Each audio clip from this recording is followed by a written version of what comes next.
Hey, godly girls. And guys, Through this podcast, we hope to encourage you in your walk with Jesus by sharing personal stories, worthy advice, and most importantly, biblical truths.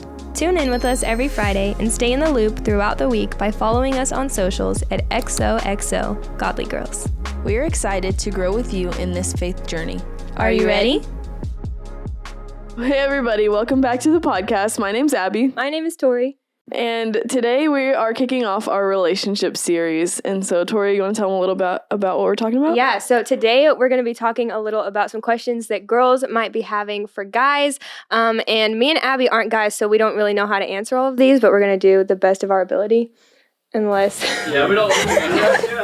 XOXO, godly guys. Backwards. But guys, we don't really hug and kiss. Isn't that what XOXO stands for? Yep. XOXO would be kiss and hug, but we hug and kiss. That's right. Yeah. Yep. XOXO, godly guys. Let's get going. We've been given a strict list. We're not allowed to deviate from this. But basically, they're wanting us to introduce ourselves. Okay, there we go. Oh, I'll start first. All right, I'm Luke Winfrey. I'm one of the senior pastors here. And I've been married for 4.5 years now. I'm Jaden, communications director. I've been married for 2.5 years. Who did your wedding? Who did my wedding? Yeah. You did my wedding. All right, perfect. I'm Brennan, and I'm the worship arts director here at the church, and I've been married for not even a year yet. Yeah, and who did your wedding? Freshie. Me. You did your own wedding? You. I did your thought wedding? you were Okay. supposed to say me. Yeah, no, I did. My name's Gabe. I am the youth student coordinator here, or student youth coordinator here, and I've been married for 2 years, almost 3. And I didn't do your wedding. And you did not do my wedding, no. So somewhat, is yours going better or worse than ours? Probably better. Yeah, because my grandpa officiated it. So yeah, Better blessing than we got. yep, that's right. You're actually a dad now. Yes, yep. As of December 16th. So is that last week? I've lost track of time. I can't even tell. So not just godly guys, godly dads, except for one. That's right. I mean, you're a godly guy, just not Just not dad dad yet. Dog dad. dog dad. Dog dad. Dog lives matter, Basically the same. Pretty much. Yeah. Yeah. which God spelled backwards is dog. That's good. So question number 1, I think actually should have been question number 2. So what does it look like to be a godly guy today? Ooh. Is this like from the standpoint of like godly girls looking for a godly guy and like what those I characteristics would should assume be? so because we took over the Godly Girls podcast, and I'd say most of the listeners on this pod are probably girls. So what are you looking for whenever you? So I'm answering from the perspective of a girl, right? Yes, like what I mean, no matter what, guy or girl, they're Definition of a godly guy is the same. Yeah, well, it's gonna be the It same. doesn't matter. If I were to ask you to define a godly guy, what would you say? Well, obviously, I mean, the most obvious answer is like they got to be in church. But I mean, not just being in church, but being like plugged in church and involved and just rooted in the church and their beliefs, really, I think is probably the most important thing to start off. Yeah, that's good. Jade, where would you go? First thing that came to my mind was a great listener. I don't know why, but for some reason, a godly guy, to me, listens first and then speaks second. Yeah, that's good. Yeah, mine, not to get too straight into the Bible from the start, but I always think of David when it says that he's a man after God's own heart. I always kind of want that to be people to say that about me, like as a guy who follows Christ, that he was after God's heart. Like no matter what, he was always trying to discern things through that filter and trying to make every decision in his life based upon what God would want him to do. And I think that you kind of hit on it earlier, but going first into everything with prayer. Like if you know that man prays more than anything else, then I think you've got a good guy there. That's going to be a good life partner for sure. Yeah, when I think of a godly guy, I think of somebody that is living out Christianity, not just a Christian in name. Mm-hmm. And so, I mean, literally being a Christian is being a little Jesus. And so being a imitator or a follower of Christ, and which encompass everything that you guys are talking about. A man after God's own heart. I mean, God does a pretty good job listening. Somebody that listens before they speak, somebody that's plugged into their church. But is it a guy who just proclaims like, oh yeah, I'm a Christian because And you ask him why, and he's like, well, because I go to church on Sunday. I go to church on Wednesday. Okay, that's important. But no, you're looking for somebody that's a Christ follower. Right. And so a godly guy is the ones that are actually living it out and applying it to their life. Does that mean they're going to be perfect? Absolutely not. But it's somebody that reading the Word of God, they're praying, and they are, by golly, doing the best they can to share their faith, and living accordance to what God has called us to do, which we know is through His Word, and being after His own heart is loving others in that way too. So somebody's actually living it out, which, especially for high school, middle school guys, be hard to find. Yeah. It'd be hard to do. Very true. Yeah. Do you think it's hard to be a godly guy? I think it's hard to be. Here's what I'd say. I think we overcomplicate it. I think anything we do in life is going to be difficult. And so whether it's a godly guy or a godly girl, God never said it was going to be easy to follow Him. But life is not easy in general. So whether you are a follower of Christ or not, life is not easy. I would say being a follower of Christ would actually make life easier in the aspect of like, okay, now I do have a standard that I am trying to follow. Some would say that actually makes it more difficult. But the way I would explain it is, and maybe you can use this illustration more because you guys play instruments, but like I pick up a guitar. It's really hard for me to play guitar. Why? Because I don't know the rules and the standards according to playing that guitar. Some would say it's the freedom because I just pick it up and play the strings, but it's not making sweet music. And so it's really difficult for me. But when you pick it up, you know the rules, you know what you're supposed to do, you know what that looks like. And from that, it creates that sweet sound, that sweet music, and it actually provides you more freedom to be more creative. In the same way of following Christ, yeah, we have standards, yeah, we have things that we're following through the Word of God, and it is hard to learn those and to apply them, but once we do, it actually provides more freedom because we have that. Yeah, I'll kind of add on to that illustration. So from a godly girl's perspective, it doesn't matter how good you're following the Lord, right? If the other person isn't. Okay. So if you're following the Lord to the best of your abilities, it would be like, let's say me playing piano. I know how to play piano really well, but if I choose Luke as my singer, no matter how good I play the piano, nobody cares. Yeah. Because us together, we're not going to make the same music. We're not making a sweet aroma. We're not. It's not a sweet sound. No matter how well I play the piano, it's always going to be covered up by how good of a singer you are. I don't know how to say that nicely.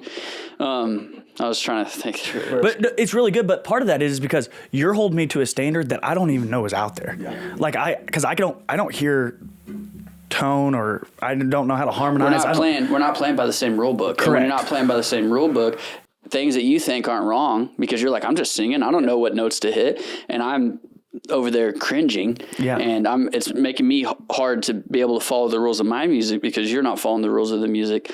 It's the same thing applies to whenever you're trying to walk in a relationship with somebody that isn't following the rules that you're trying to follow. So from a godly girl's perspective, if there is a guy out there that's not what you would consider as a godly guy, run. Yeah. Right. I mean, there's no nice way to put it. That's just not the guy. It doesn't matter. You can try to, save them, whatever.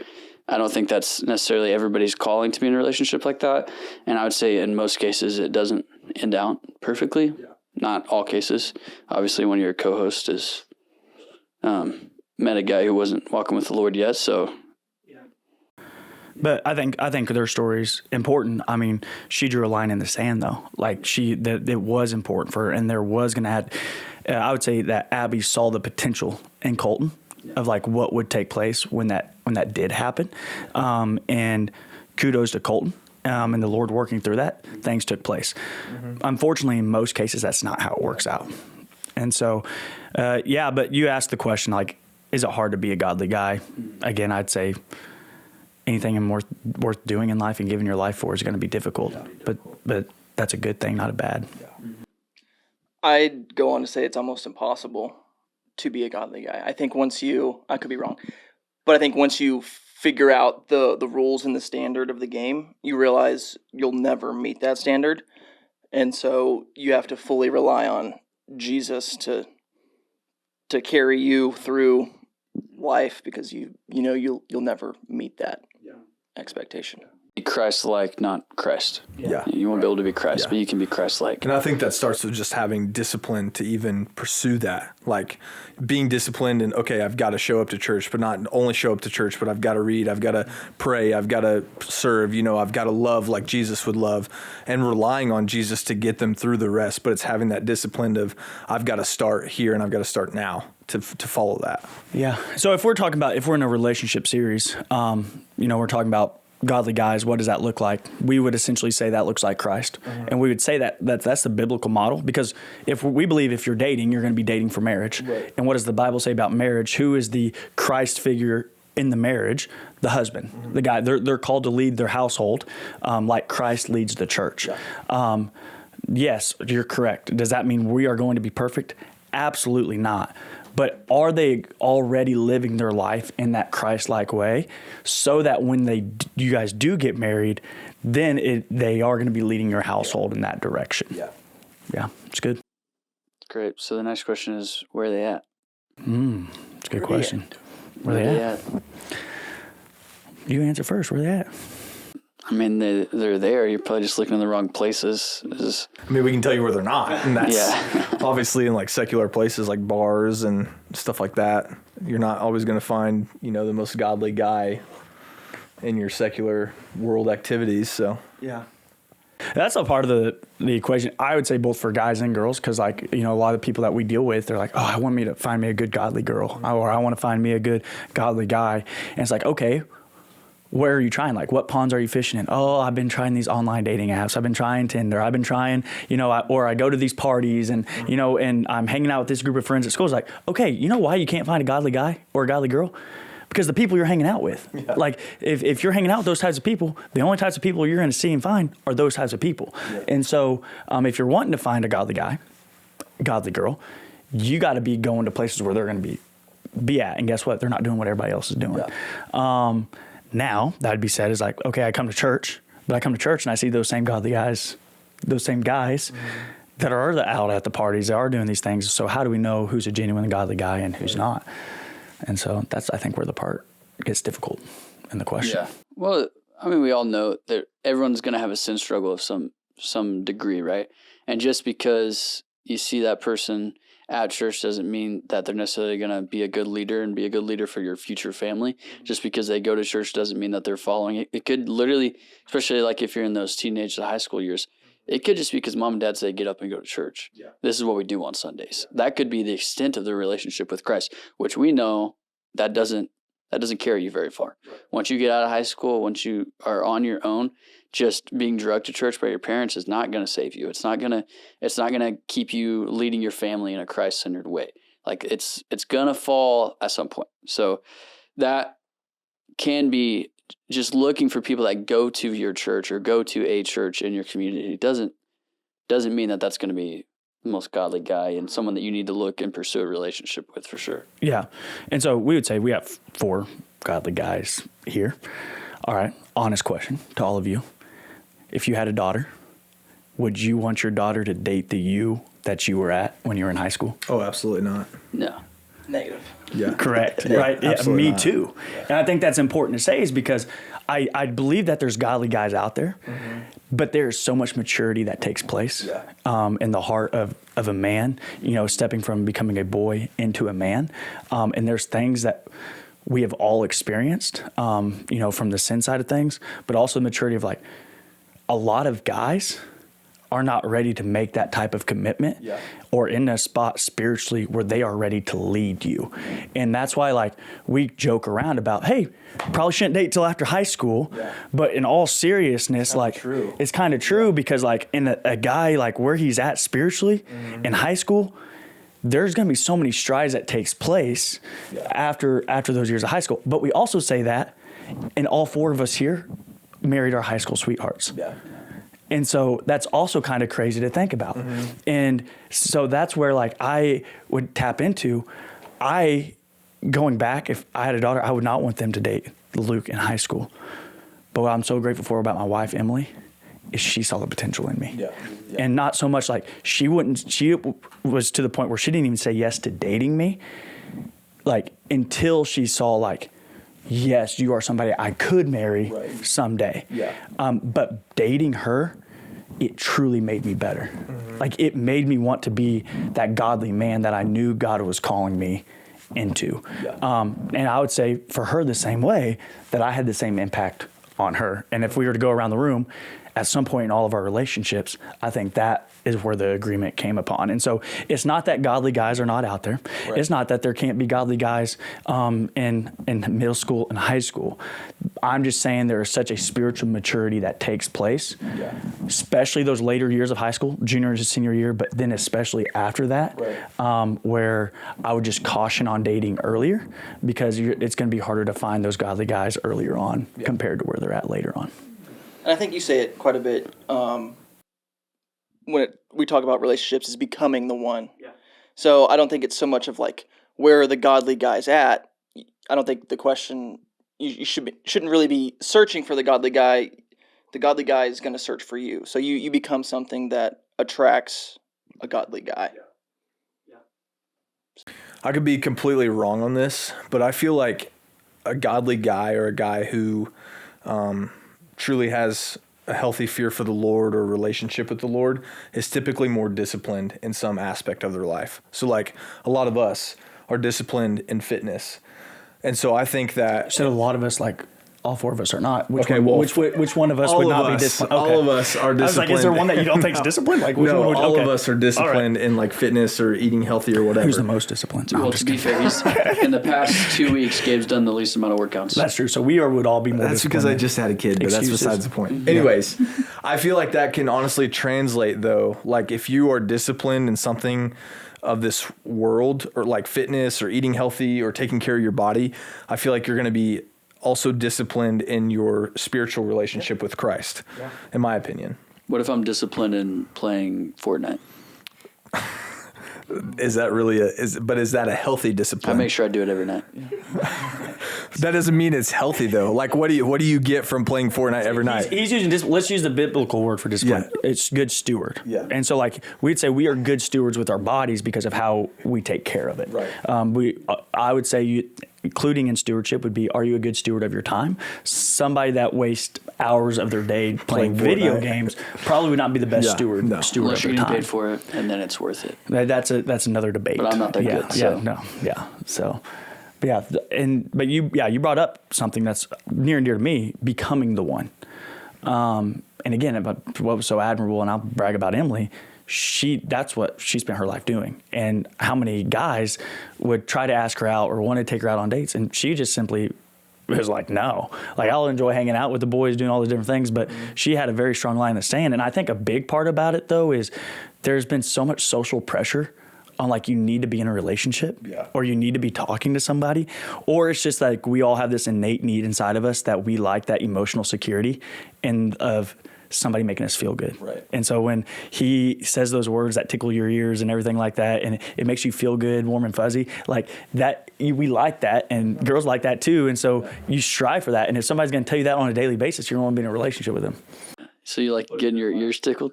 You like getting your ears tickled? Yeah, through words, like your eardrums. You're telling me, like, when you're playing sweet music, baby, you don't like your ears being tickled by that music?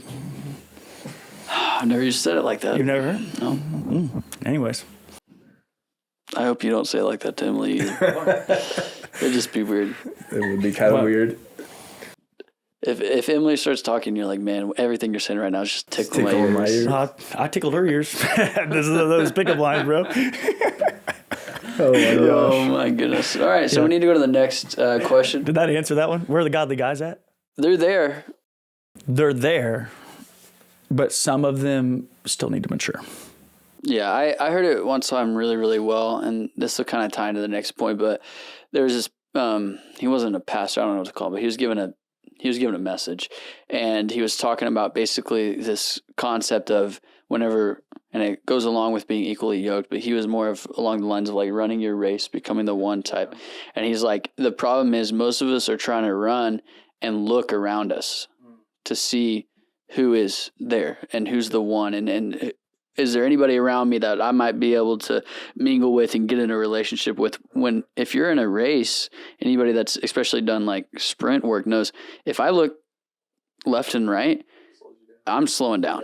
And that's not the whole point. Whenever you're running after the Lord, it is to run with all you have straight forward.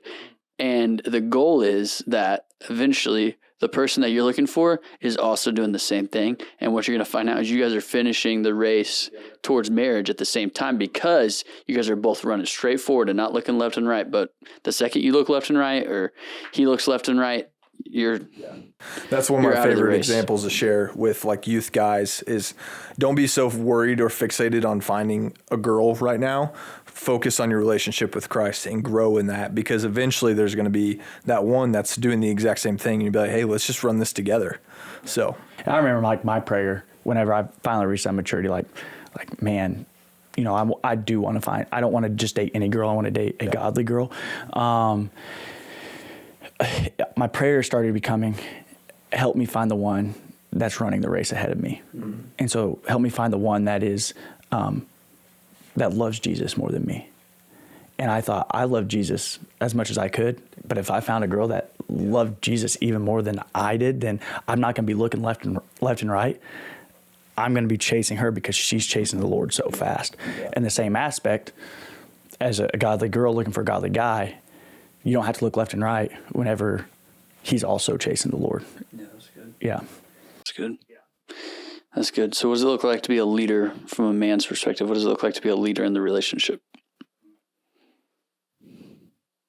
Once you're in the relationship, because obviously we talked about if you're not in the relationship, you're not leading yet.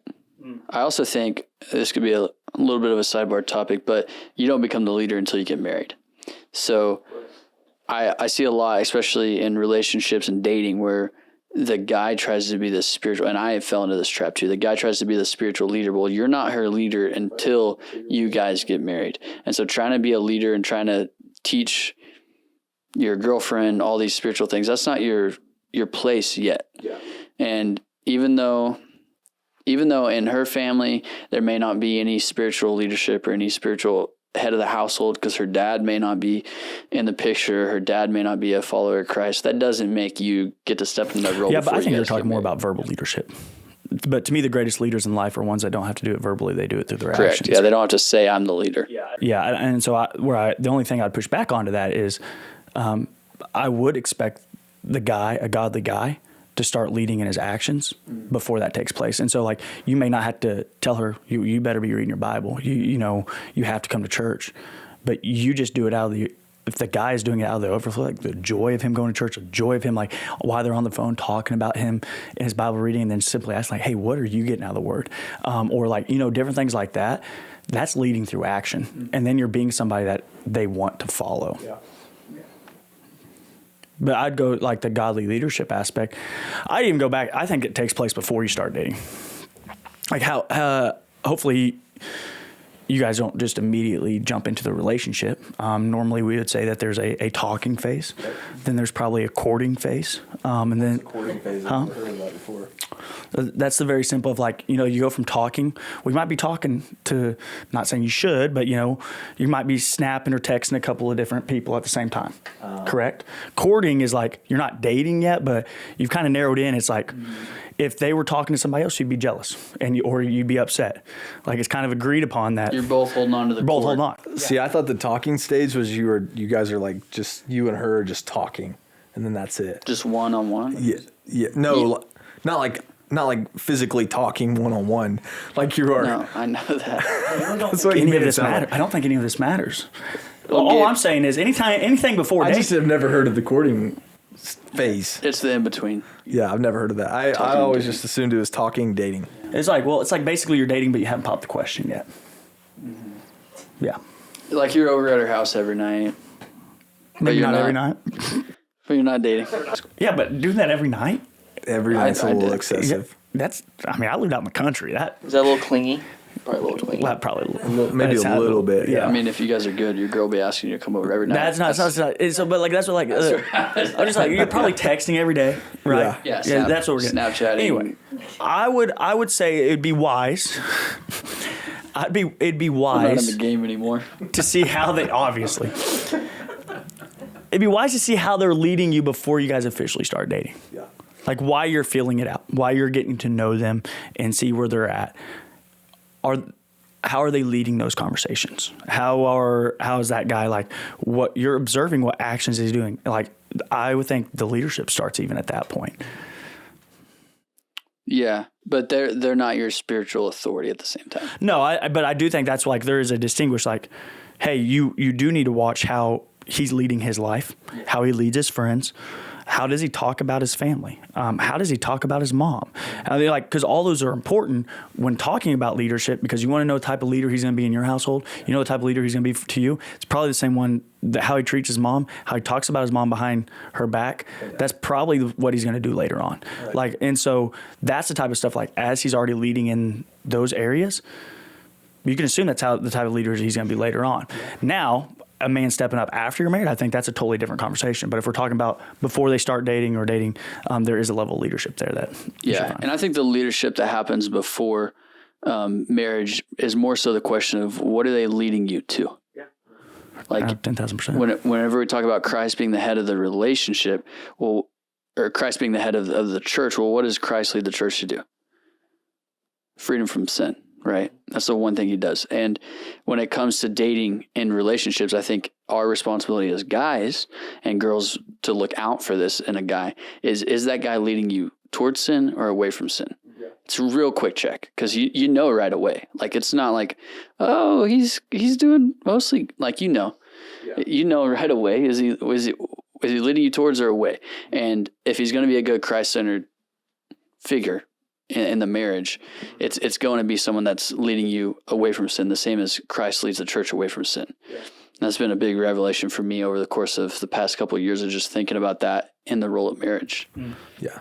I'd say from a girl's point of view, though, when you're searching for godly men or, guys who are in the church and involved in everything else, you can't drop your standards or to meet your needs. Like, you have to, if you have standards that you're looking for in a guy, like, don't drop them just because of X, Y, and Z from the sky. Like, you have to keep your standards, because if you compromise, what's going to happen later down the road? You're just going to keep compromising because of one thing. Or you're like, oh, I can get past that, or I can get over that, because you're so fixated on all this other stuff that he's doing or his looks or whatever. And then you're like, oh, that doesn't bother me. And then down the road, you're like, okay, that actually does bother me. Mm-hmm. So you gotta keep your standards no matter what. Yeah. So the good old love blinders. Yeah. That's what we call them. Yep. Yeah. Initially, it doesn't bother you whenever she burps, but she burps enough. Yeah. It'll get on your nerves. Yeah, it does. Are you speaking from experience? Keely doesn't burp that much. That was a very specific example. Yeah, it was like very specific. It's a specific example because I know your wife does burp a lot. So, throwing shots. Wow. I didn't know if... Does she fart in front of you, though? That's a real question. I'm not going to confirm nor deny. Very good. Throw under the bus. I'll say right now, Keely does not fart in front of me, so... Do you want to answer that your own question? Nope. Nobody wants to answer. All right. But so back topic on hand, like, how can they lead before, but even in a relationship is, okay, are they protecting you? Okay, what does it look like on how they're treating you, in public compared to in private? Are they clingy? Like, do they have to have their arm around you? Do they have to hold your hand? Do they trust you? That was a big lesson I had to learn. Like, my trust went on to Emily, not to other guys. And so I had to learn the ability to be, as a leader, to trust her where she can be around other guys, because I'm not putting my trust in other guys because I don't trust them, but I do trust her. Are they the type that they want to go through your phone, text? If they're those types, I would say that's not good leadership, because that's not trust. Yep. And so all those little things, I think, kind of add up when we're talking about leadership. Yeah. Yeah.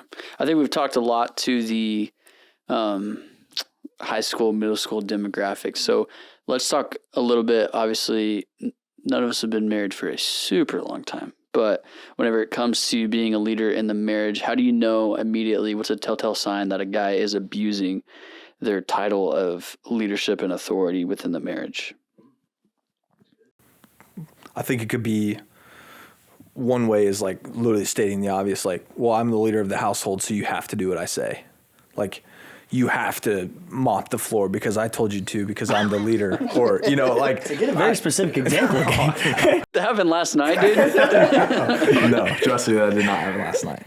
No, but I think like Trust me, I mopped. She told me to mop. She told me to mop. She said, "I am the leader of the household. was You the mop, one kid." mopping. So yeah, no, but I think like obvious signs are abusing that power by saying, well, I'm the leader, so you have to do what I say. Like, I'm the leader of this household, so you will do this.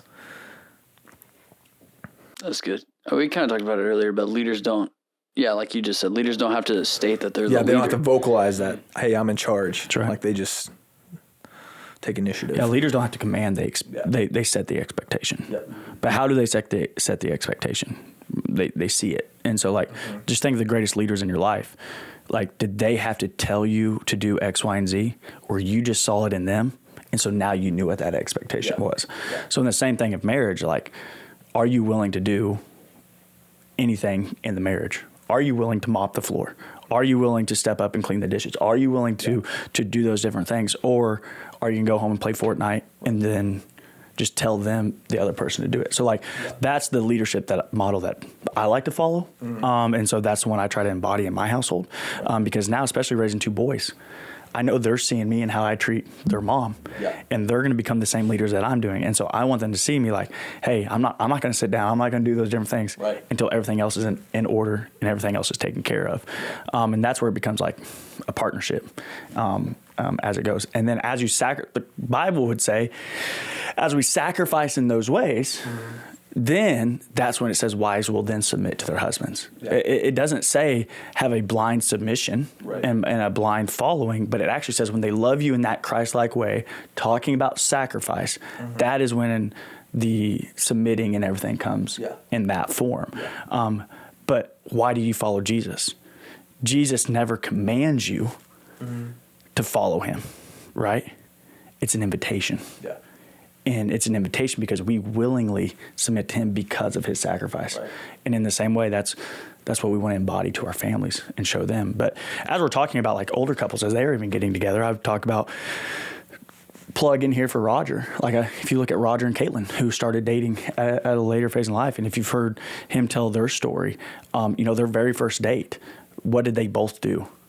They both shared their faith. They both shared their testimony that Christ was that foundation. And so even as you're talking about dating in high school, but especially if you're dating as somebody that's a little bit older, kind of probably need to get it out there on the forefront.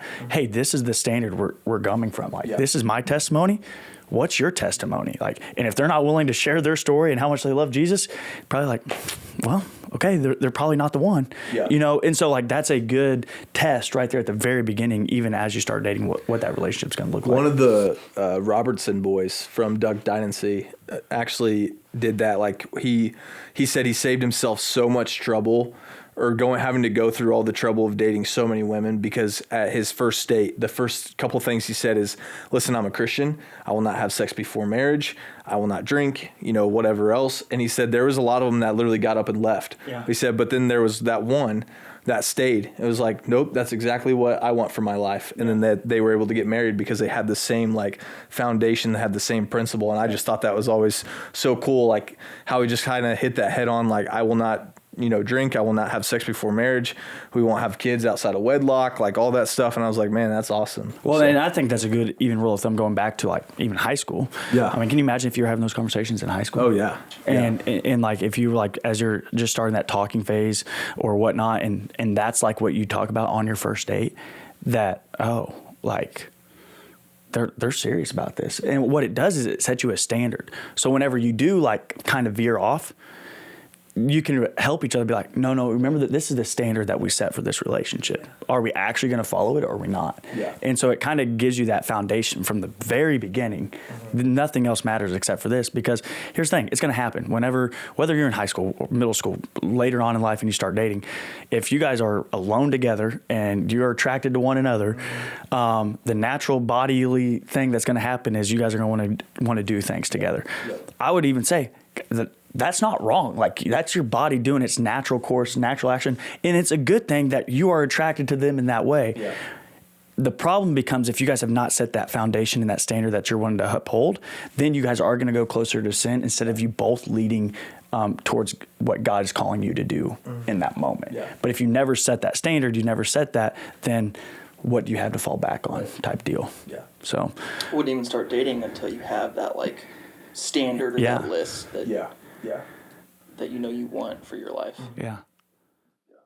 And that probably doesn't happen until after high school, honestly. Like when you start to figure out like, you know, who you are and like what you actually believe.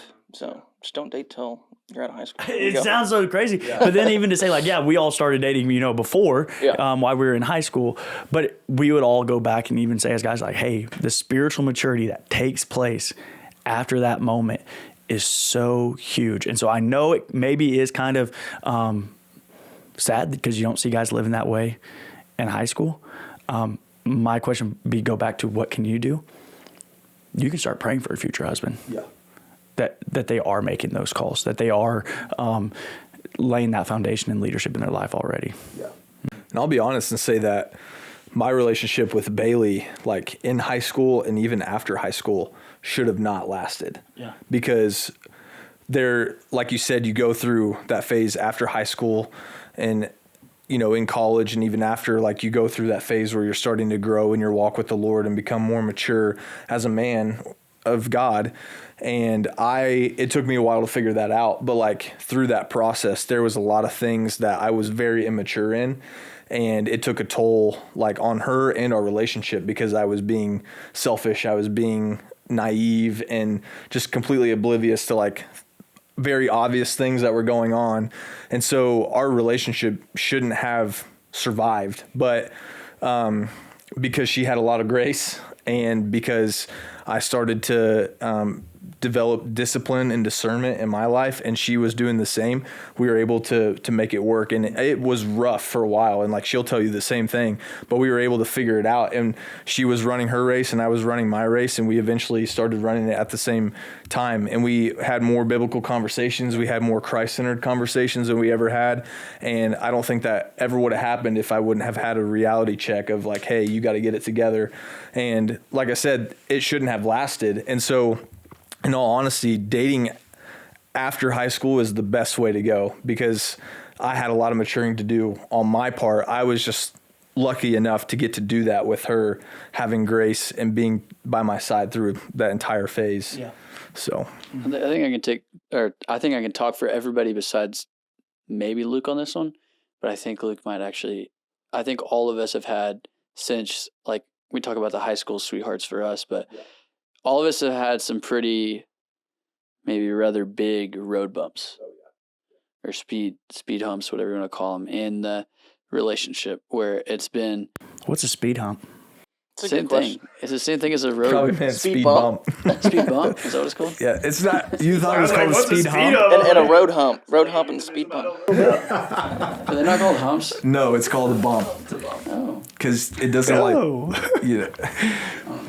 Anyways, we all had like rough patches in the relationship. Right. And I think that's why all of us can say, obviously we wouldn't take it back because we love our wives, but we all had difficult points in our relationships that had we been a little bit more mature, and we would probably take 90% of the blame on those as guys. I'd probably take 95%. I'd take 96. So. 97? 99.9. That means Luke gets 100% of the blame. Yeah. You get 100% of the blame? Yeah, you keep going with your thought. No. Anyways, just it is true that outside of high school, you mature a lot, and those years are really important. And sometimes it's good to do it with someone. Most of the time, I think just wait till after you're done with that.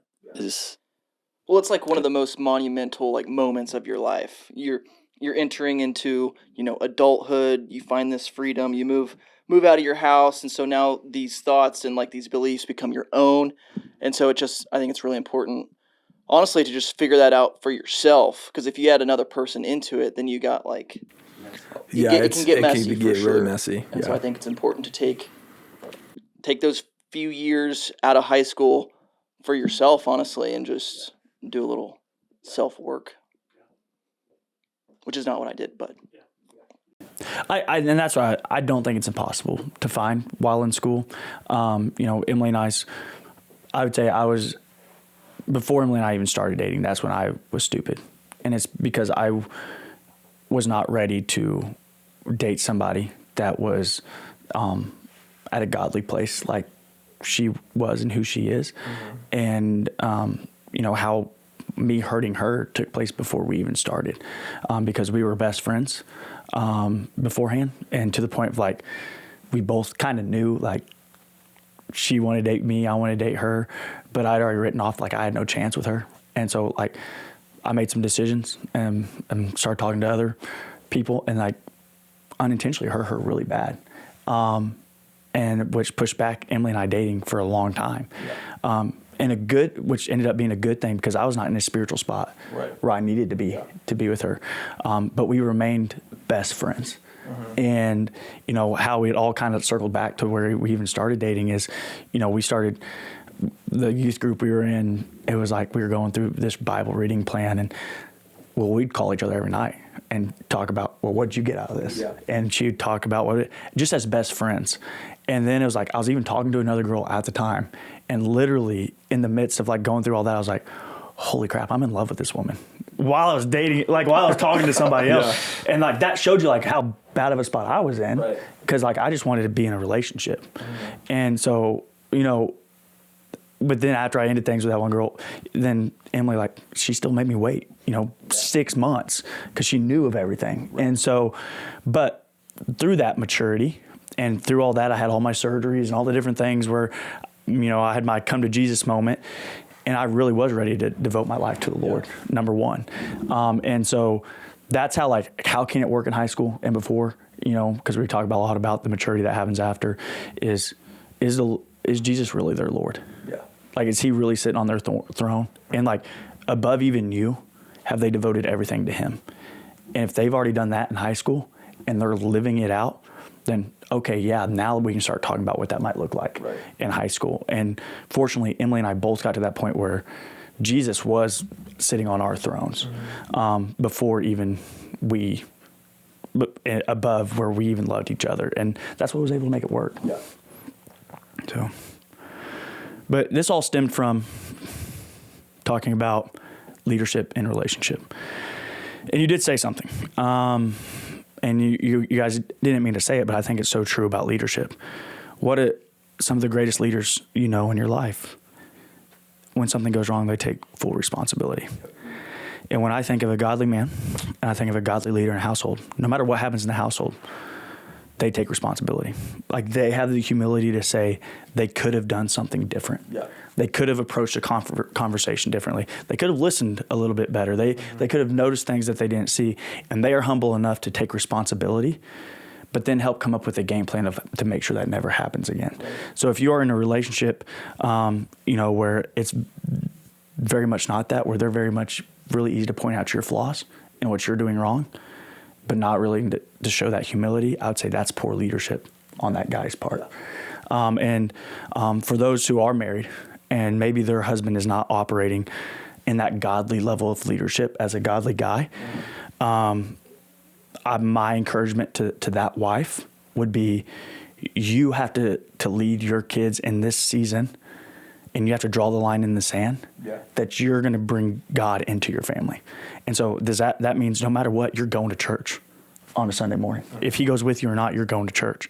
You're going to be in the Word, and you're going to be praying over your family. You're going to make your family pray before dinner, even if he's already starting to eat. Like, you're laying that foundation, and you're doing that thing in your family and praying for that transformation to take place in his life. Now, is that the ideal situation? No, because the ideal situation would be you guys are having this conversation about God before you guys even get into marriage. But what we know is some relationships, you enter into a relationship with Jesus after you already said, I do. And so that's where it can get kind of, and that's where the approach I would take if I was, that's what I would encourage a wife to do in those situations. Yeah, for sure. I've seen a lot of situations like that where people get married and there was no conversation or forefront of just having Jesus in there at all. And so then later, whether it be the guy or the girl finds Jesus, I've seen both sides. You just have to run it's the same thing as we're talking about when you're not married. You just got to start running that race for yourself. And if that means taking the kids to church by yourself, that means taking the kids to church by yourself. Honestly, that type of devotion that you are willing to go and you say, this is so important, your spouse is eventually going to be moved by that and say, well, if it's so important to her or it's so important to him, I'll at least go. I don't even want to go. I don't care. But if it makes her happy, whatever, we'll start going. Well, then you start to see transformation happen, or vice versa with guys to girls. Like you just have to run your race as well, and eventually they'll catch up. But you can't not run the race because you're afraid of what they might say, and they may say stuff that hurts your feelings because you're trying to run your race and they're like trying to trip you up. But you just got to keep running after it. So I'm going to take a moment to talk to the godly guys, or maybe they're not even godly guys yet, but basically men. And this is where I get pretty fired up. And honestly, as men, we need to be better. And I'm going back to like, what was Adam's greatest sin in the garden? Is that he did nothing. Like Satan convinced him to do nothing. Like Eve ate the apple, and then Adam cowardly stepped down, didn't stick to God's word, and did nothing. The same sin is going on right now amongst men today, whether they be godly men or not. The greatest thing that Satan can get us men to do is nothing. And so like we have this such complacency mindset, not just overall in Christianity, but especially in men, that just absolutely drives me crazy. And so like if I could like have an all call to men, to guys leading their families, is to get up off your hind end and start putting in the work, start fighting on the spiritual front for your family, get them into church, read the word with your family, pray over your family, like make it happen and be that man you need to be for your wife, and step up.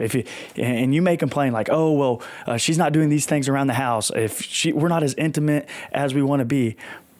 My response to you would be tough.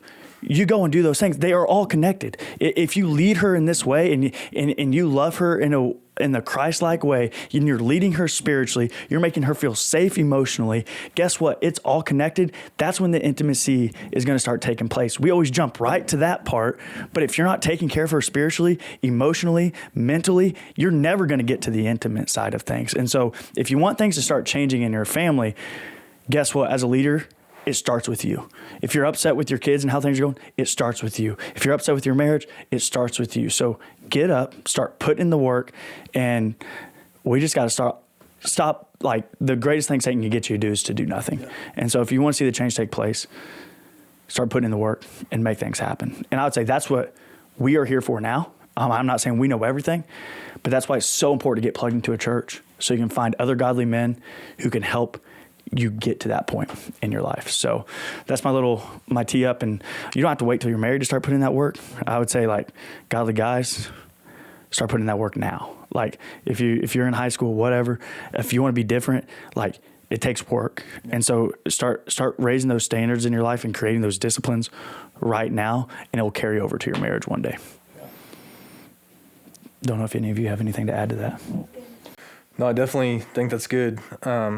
There's a group of guys that I'll kind of just shout out that are kind of taking that initiative, that I get to meet with on a weekly basis. The ones that are, like they're choosing to be disciplined and, oh, well, I don't have to be at school until 9:30. I could easily sleep in until 9, but instead they're choosing to get up at 7:30, 8 o'clock and say, you know what, I'm going to go to a Bible study at the church. I'm going to get with my brothers. We're going to read God's word. We're going to talk about what that means, what that looks like, and then we're going to start our day off right. But not only are they doing that, but even when they're bored, like even on weekends where they could be at a party or whatever, they're choosing to meet up at Sonic or go to each other's houses and dive into scripture and pray and talk about what scripture is saying. Because there's been times I've got phone calls at 11 o'clock at night being like, hey, what do you think this scripture is saying? Or what do you think that they're trying to get across here? Or it's kind of confusing. Like, what are your thoughts?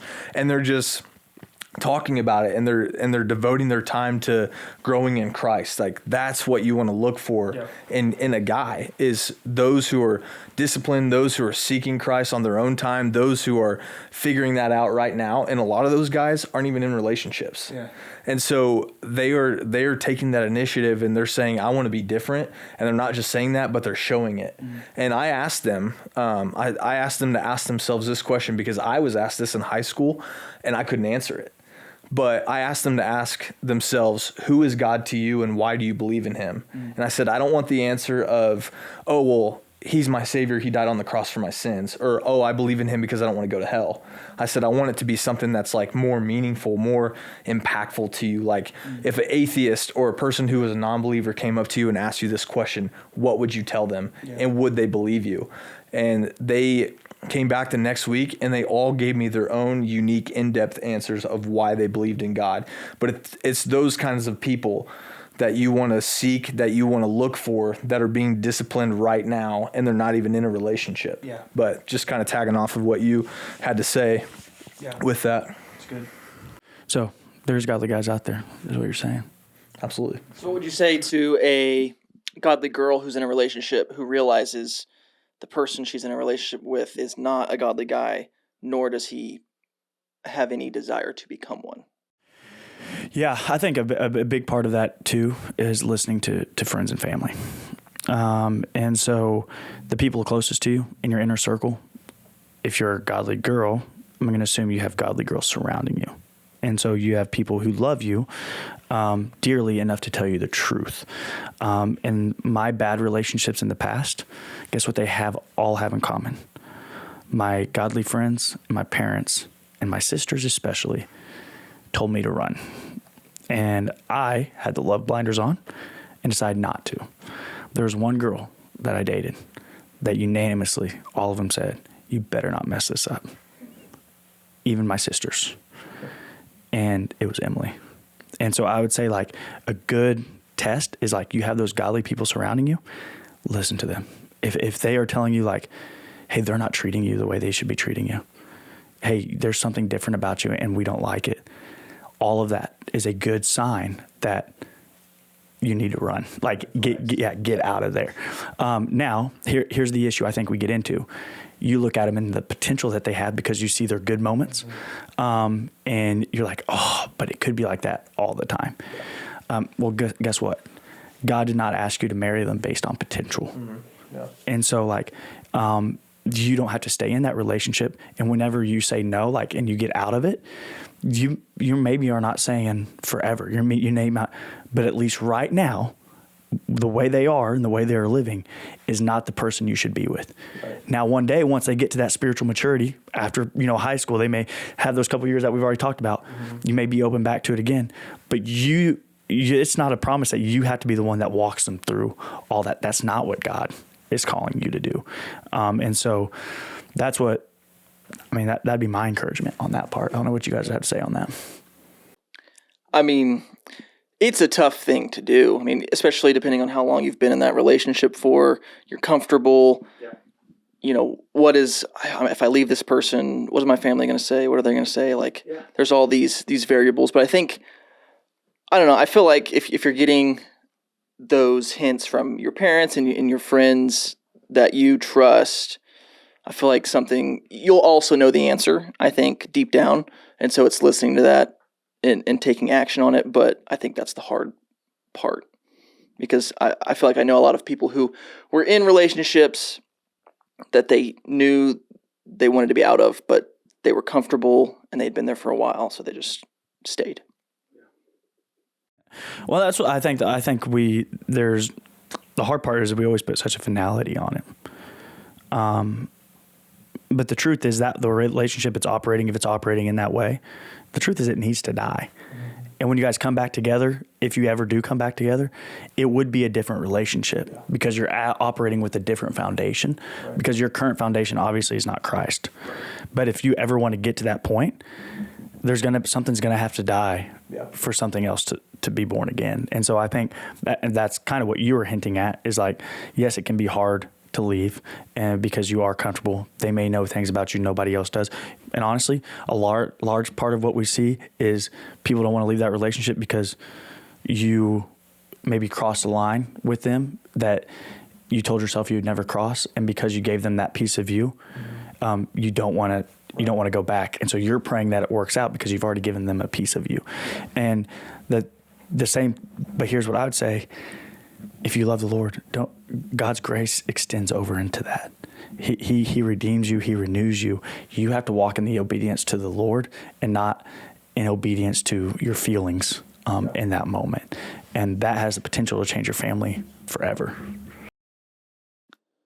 It's good. We've hit everything. How do we find a godly? What do we expect from a godly girl? What do we expect? We've hit that like a lot of times. I feel like we haven't. I don't feel like we've had. What should a guy expect from a godly girl? Same thing that a girl should expect a guy. Yeah. Running the race. Running the race. Run the race, baby. Run the race.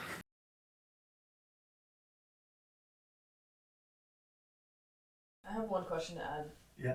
In there, I've heard recently a couple times people say like, "Oh, they'd be really good for them." Like, what would you say to a person who's like, "Oh, you should be with them because you're good for them"? Does that make sense? What if they're Like not good for matchmaking? you? Yeah. What if You they're know not what I good for mean? Yeah. Like there's an expectation like, oh, but you would be. I don't know, Tori. How does that feel? Because everybody. Yeah. Yeah. And what about me? Like, who would be good for me? Like, actually good to me? I don't want to just be with someone because I would make them better. Yeah. Like, I want to be with someone who makes me better. Right. You know? Yeah. So is the question, what would you do if someone, because you just turned it from what Abby said. Is That's what I was saying. That's like- what I just wasn't wording it right. Yeah. oh, you would be good for them. Yeah, no, like, I've heard specifically, there was a student who got with this girl, and I'm like, oh, no, she's such a good girl, and then someone else was like, oh, thank goodness, like, he needs a good girl, like, keep him in line, and I'm like, ooh, no, like, she needs a good guy to help lead her, too. Yeah. Like, it goes together. Yeah. Yeah. That's a good question. I'd say if you're still in high school, don't date. If you want to save your heartache, if you want to, like, save yourself a lot of time, just do that. Seriously. Yeah. But there is it's like a weird thing. There's so much like a social pressure in high school that you have to be in a relationship. Because you got your grandparents asking, sometimes your dad, if your son's like, are you ever going to find a girlfriend? Yeah. Like, bro, I'm 12. Yeah. Even in life in general, if you're, you're not married and have a kid, it's like, what are you doing? Yeah. Well, it's because we're emotional beings. Like, we really do. Sure. We like our ears tickled. And so, like, we like somebody telling us. Yeah, we like somebody telling us that they love us. Yeah, they got to. I think sometimes with grandparents, they just don't know what's actually happening in our lives. So that's like the one thing. So yeah, Well, plus some of our anybody grandparents. now? Yeah, some of our grandparents back in their time, they were like 16 and were having kids. Yeah. Like when I was your age, I had 8 kids and another on the way or something like that. You graduated in 7th grade. Yeah. It's like, what do you do with your life? High school, never heard of it. Grandma, you can barely walk right now.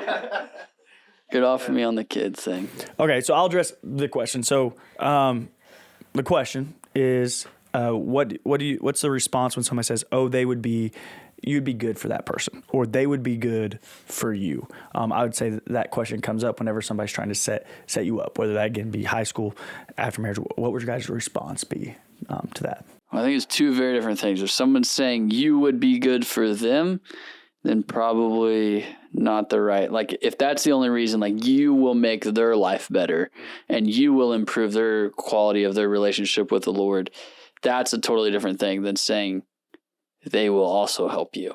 Like, those are two different things. So I think it kind of depends on what the heart behind that person saying it is. And they may mean the same thing. They're just saying it in a weird way. But anytime someone says you will be good for them is probably a red flag. I'd say you never know till you try it. I mean, that's also true.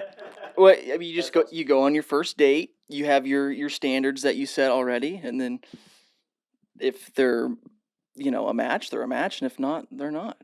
A date isn't guaranteeing that you're gonna have to live with them and sleep next to them the rest of your life. So one date's not gonna No, yeah. And that's where I'd land on. If somebody tells me that, like, or I hear that, oh, you'd be good for them, they'd be great for you, guys would be good together.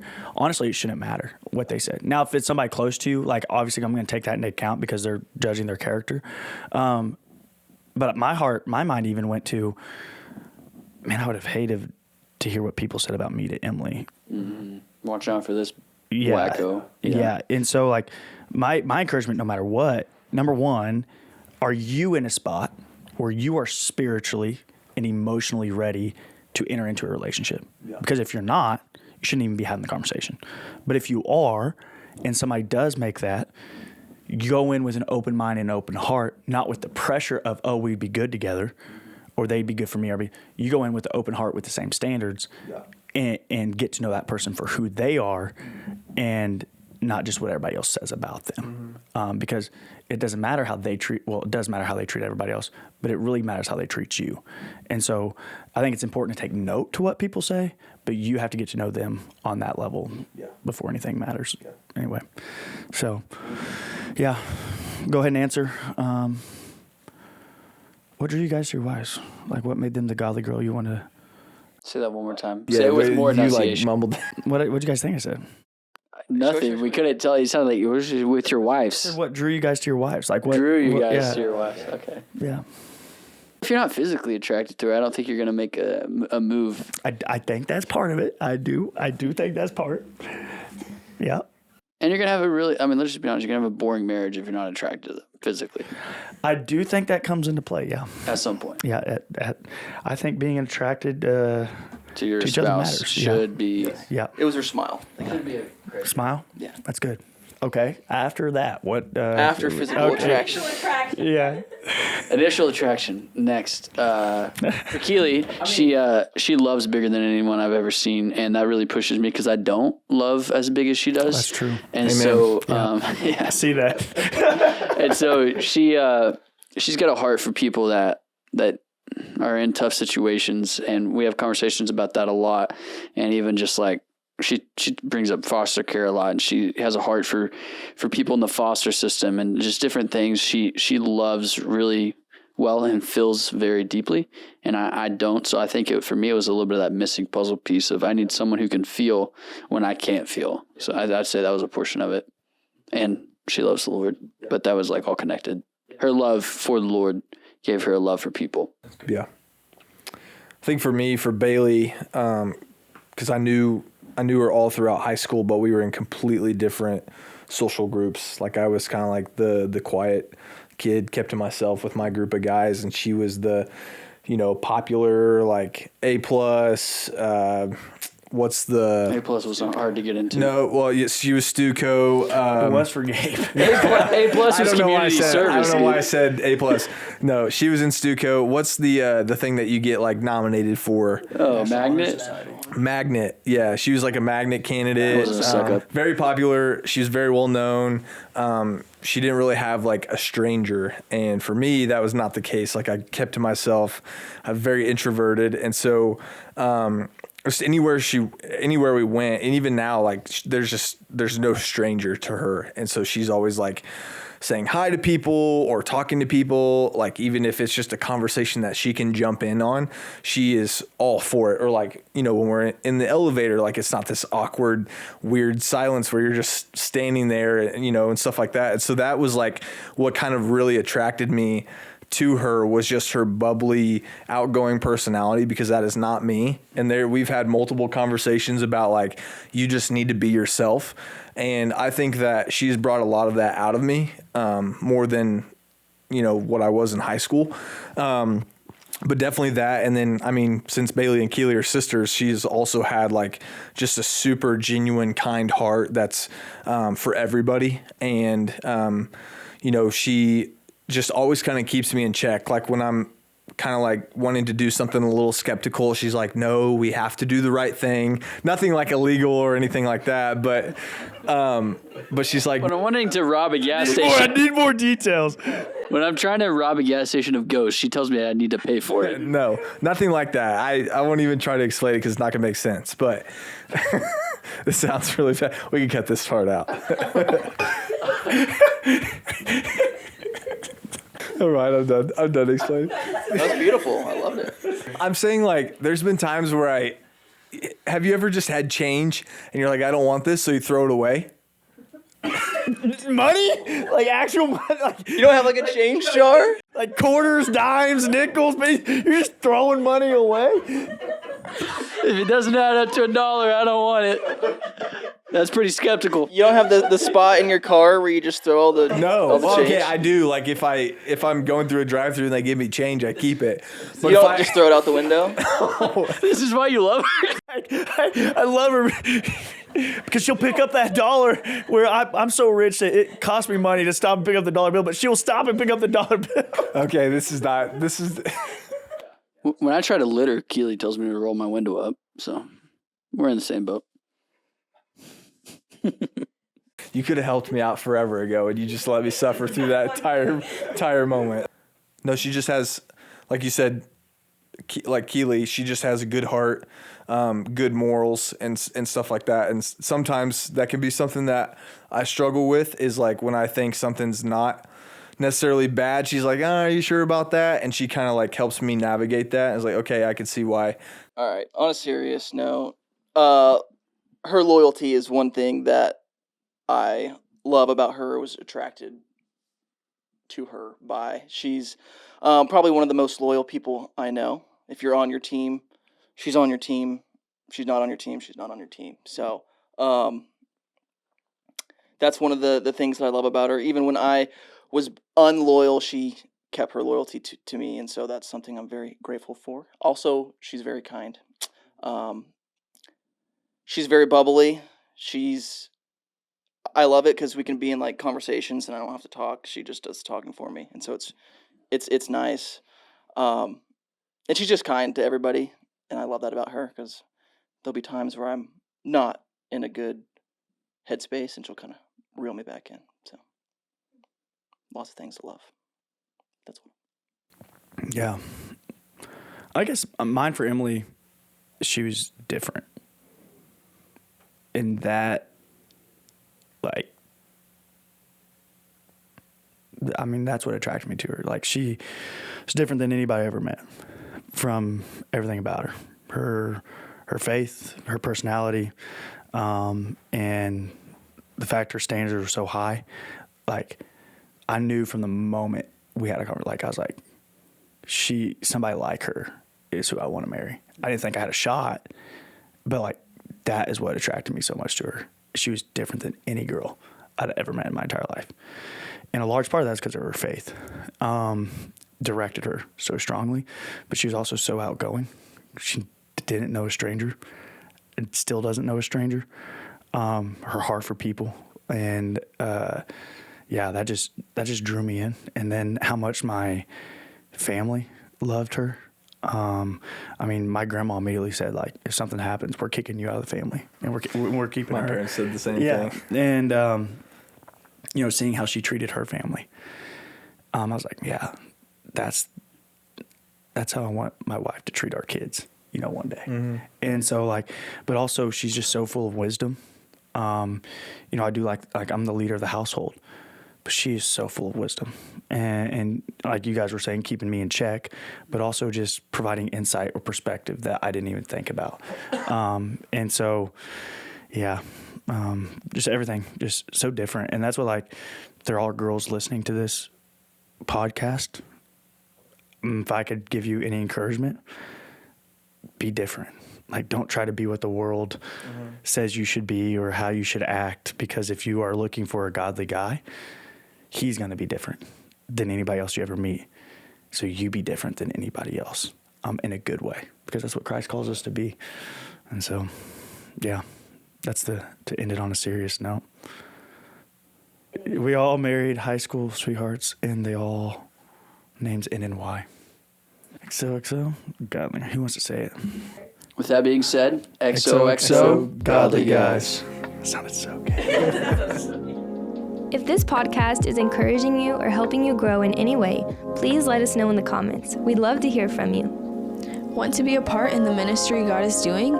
Check out the donation link in the description, or support us by simply hitting like, subscribe, or share. Any engagement from you helps push this podcast to one more person. Thank you for all your support.